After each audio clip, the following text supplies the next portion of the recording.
ವೈವಾಹಿಕ ಜೀವನ ನೋಡಿ ಎಲ್ಲರೂ ಕೂಡ ನಾನು ಹೇಳ್ತಾ ಇರೋದು. ನಮ್ಮ ವೈವಾಹಿಕ ಜೀವನ ನೋಡ್ತೀರಾ, ಆಮೇಲೆ ಅವ್ರದ್ದು ಜೀವನ ಎರಡನ್ನೂ ಮ್ಯಾಚ್ ಮಾಡಬೇಕು. ಒಂದು ಚೆನ್ನಾಗಿದೆ ಒಂದು ಚೆನ್ನಾಗಿಲ್ಲ ಅಂದರೆ ಎಳೆದಾಡ್ತಾ ಇರುತ್ತೆ, ಹಿಂಸೆ. ನೋಡೋಕೆ ನಮ್ಮ ಜಾತಕ ಚೆನ್ನಾಗಿರುತ್ತೆ, ಹಿಂಸೆ ಬರ್ತಾ ಇರ್ತಕ್ಕಂಥದ್ದು. ಬಲಗೈ ಮಧ್ಯದ ಬೆರಳಿಗೆ ಒಂದು ಜಿರ್ಕಾನ್ ಹಾಕಿಸಿ ಯಾವ ಹುಡುಗಿನ ನೀವು ನೋಡ್ತೀರಾ ಅವರಿಬ್ಬರನ್ನು ಕೂರಿಸಿ ಸ್ಟ್ರಾಂಗ್ ಕನ್ವಿಕ್ಷನ್ ಅಂತ ಕರೀತಾರೆ. ಅವ್ರು ಕಟ್ ಮಾಡಿ ದಯವಿಟ್ಟು ಆಯ್ತು, ಮಗಳ ಗಂಡನ ಕಟ್ ಮಾಡಿ ಅವ್ರ ಕಾಲು ಯಾಕೆ ಅವ್ರು ಅಲ್ಲೇ ಇರಬೇಕು ಅವರು, ಇಲ್ಲ ಆಮೇಲೆ ನೆಕ್ಸ್ಟು ನಮ್ಮ ಇನ್ನೊಂದು ಕೇಳ್ತಾರೆ ಜಾಬ್ದು, ದಯವಿಟ್ಟು ಕಟ್ ಮಾಡಿ. ನಾನು ಅವ್ರದ್ದು ಎಕ್ಸ್ಪ್ಲೇನ್ ಮಾಡಿದಾಗ ಟಿ ವಿಲಿ ನೋಡ್ಕೋತಾರೆ. ಹುಡುಗುಂದ ಅದು ಬೇರೆ, ಬರ್ತಕ್ಕಂಥ ಗಂಡಿನ ಜಾತಕನಂತಲೇ ತಗೊಳ್ಳೋಣ. ಅವ್ರದ್ರಲ್ಲಿ ಏನಾದ್ರು 2-7 ಏನಾದ್ರು ಇದ್ದರೆ 50% ಇವ್ರಿಗೆ ಒಳ್ಳೆಯದಾಗುತ್ತೆ. ಸೊ 12ನೇ ಮನೆ ಯಾವಾಗಲೂ ಕೂಡ ಇಲ್ಲಿ ಬುಧ ದೇಶ 2026 ಆದಮೇಲೆ ಕೇತು ಕಾಂಬಿನೇಷನ್ ಬಂದಾಗಲೂ ಅಲ್ಲಿ 4ನೇ ಮನೆ 9ನೇ ಮನೆ ಬರುತ್ತೆ. ಇಂಟ್ರೆಸ್ಟ್ ಕಳ್ಕೊತಾರೆ. ಫಸ್ಟ್ ಆಫ್ ಆಲ್ ಇವ್ರಿಗೆ ಇಂಟ್ರೆಸ್ಟ್ ಇದರಲ್ಲಿ ಮದುವೆ ಮಾಡ್ಕೊಳ್ಳೋದ್ರಲ್ಲಿ ಇಲ್ಲ, ಅದು ಇಂಡೈರೆಕ್ಟಾಗಿ ನಮ್ಗೆ ಗೊತ್ತಿದೆ. 12 ಬಂದಾಗ ಆಸಕ್ತಿ ಇರೋ 2-7 ಬರುತ್ತೆ. ಇವ್ರು ಮದುವೆ ಸೆಟ್ ಆಗ್ತಾ ಇಲ್ಲ ಅಂತಂದರೆ ಇವ್ರು ಯಾವುದೋ ಜಾಬಲ್ಲಿ ಸಾಫ್ಟ್ವೇರಲ್ಲಿ ಇರ್ತಾರೆ, ಅವ್ರು ಸಾಫ್ಟ್ವೇರಿಗೆ ಸಿಗ್ತಾ ಇರಲ್ಲ. ಇವೆಲ್ಲ ಕಾಂಬಿನೇಷನ್ಸ್ ನಮ್ಗೆ ಈಸಿಯಾಗಿ ಕಂಡುಹಿಡಿತೀವಿ.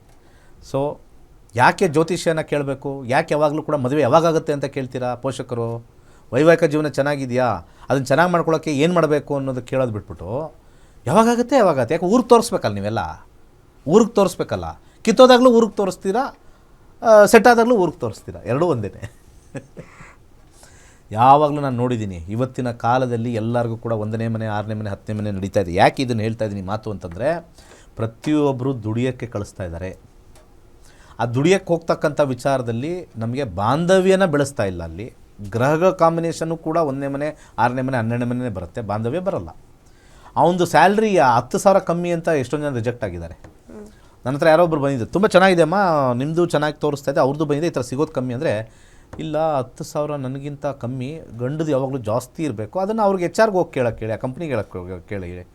ಈಗ ಇವನು ಬಿಸ್ನೆಸ್ ಎಸ್ ಜನಗಳಿಗೆ ಸಫರ್ ಆಗೋಕ್ಕೆ ದೇವ್ರು ಹಂಗೆ ಮಾಡಿರ್ತಾನೆ. ಅದಕ್ಕೆ 12ನೇ ಮನೆ ಆಗ್ತಾನೆ, 1ನೇ ಮನೆ ಆಗ್ತಾನೆ, 6ನೇ ಮನೆ ಆಗ್ತಾನೆ.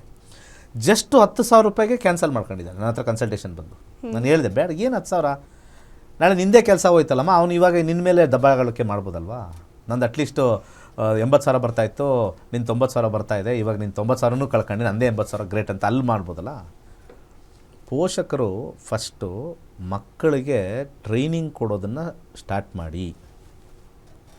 ಏನಂತ ಟ್ರೈನಿಂಗ್ ಕೊಡಬೇಕು ನೋಡಮ್ಮ, ದುಡ್ಡು ಇಂಪಾರ್ಟೆಂಟ್ ಇಲ್ಲ, ಅನ್ಯೋನ್ಯವಾಗಿ ಬಾಳೋದು ಇಂಪಾರ್ಟೆಂಟು. 10 ರೂಪಾಯಿ ಬರುತ್ತೆ, 10 ರೂಪಾಯಿ ಹೋಗುತ್ತೆ, ಇಬ್ಬರು ಸೇರಿ ಬಾಳನೆ ಮಾಡ್ಕೊತ, ಅವನು 50 ರೂಪಾಯಿ ತೊಗೊಂಬಂದ್ರೆ ನೀನು 60 ರೂಪಾಯಿ ತೊಗೊಂಬಂದ್ರೆ ಇಬ್ಬರು ಸೇರಿಸಿ ಹಾಕಿ 110 ರೂಪಾಯಲ್ಲಿ ಹೆಂಗೆ ಜೀವನ ಮಾಡೋದು, ಹೆಂಗೆ ಸೇವ್ ಮಾಡೋದು ಅಂತ ಕಲಿಸ್ಕೊಡ್ತಕ್ಕಂಥ ವಿಚಾರ ಮಾಡಲ್ಲ ಮದುವೆ ಆವಾಗ.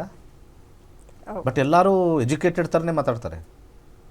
ಬಟ್ ನಿಜವಾದ ಏನು ಹೇಳ್ಕೊಡ್ಬೇಕು ಮಗಳಿಗೆ, ಮಗನಿಗೆ ಏನು ಹೇಳ್ಕೊಡ್ಬೇಕು, ಇವೆಲ್ಲನೂ ನಾನು ಬಂದಿರೋ ಎಕ್ಸಾಂಪಲ್ಸ್ ಮೇಲೆ ಹೇಳ್ತಾರೆ. ಜಾತಕದ ಎಕ್ಸಾಂಪಲ್ಸು ಮತ್ತು ಬಂದಿರೋ ಎಕ್ಸಾಂಪಲ್ಸ್ ಎರಡೂ ಸೇರಿಸಿ ಹೇಳ್ತಾ ಇದ್ದೀನಿ. ಓಕೆ ಗುರುಜಿ, ಇವತ್ತಿನ ಕಾರ್ಯಕ್ರಮದಲ್ಲಿ ಸಾಕಷ್ಟು ವಿಚಾರ ತಿಳಿಸ್ಕೊಡ್ರಿ. ಧನ್ಯವಾದ ಗುರುಜಿ.